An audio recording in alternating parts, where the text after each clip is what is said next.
Festival. Magnus Barelegs. Magnus Barelegs. Bit like yourself.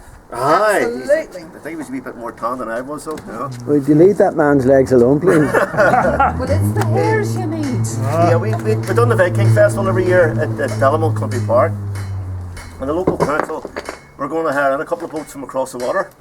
And I decided that it would be cheaper if they put up the money for the material cost of it, that I would build them.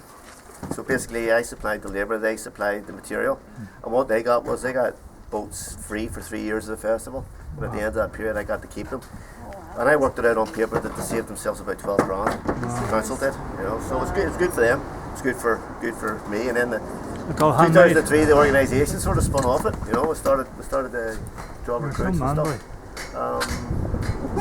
She's 35 foot long. She weighs about 2 ton.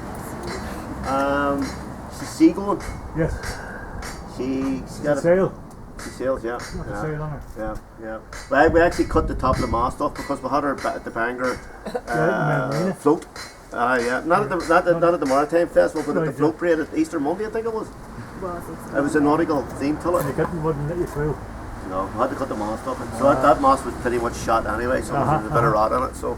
But it's about how far you can get with just a simple sail on it. No. You know, you could get back over to the Scandinavia. I'll give you a story about this particular boat that you're looking at here. She's around here for repair. She, Channel 4, about 8 years ago, contacted me. Sorry? I think I've seen that programme. Viking boat race? Yes. Well, they rang and came down to see me. There was a guy, there was a company called Diverse Films from Bristol. And they were doing a documentary called The Viking Boat Race. They wanted to see could modern day rowers, and in particular the Oxbridge, you know, they compete every year on the Thames, Oxford and Cambridge, the two oldest universities in Europe.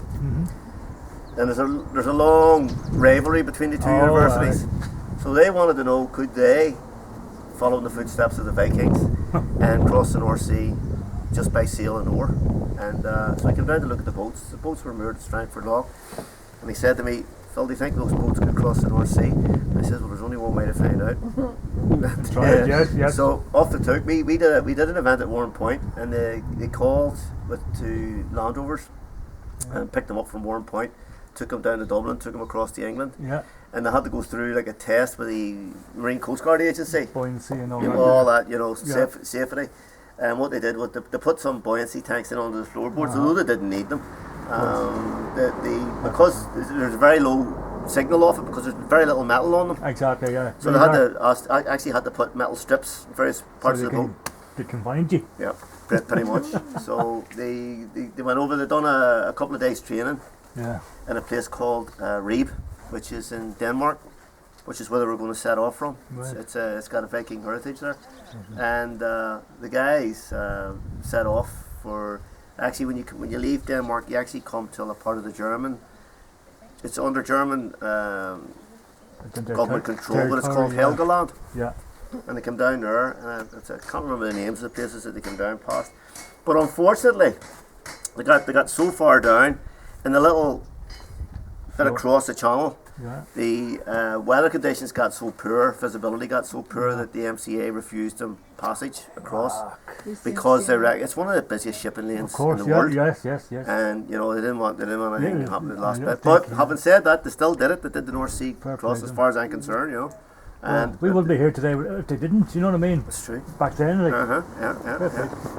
Bit of heritage.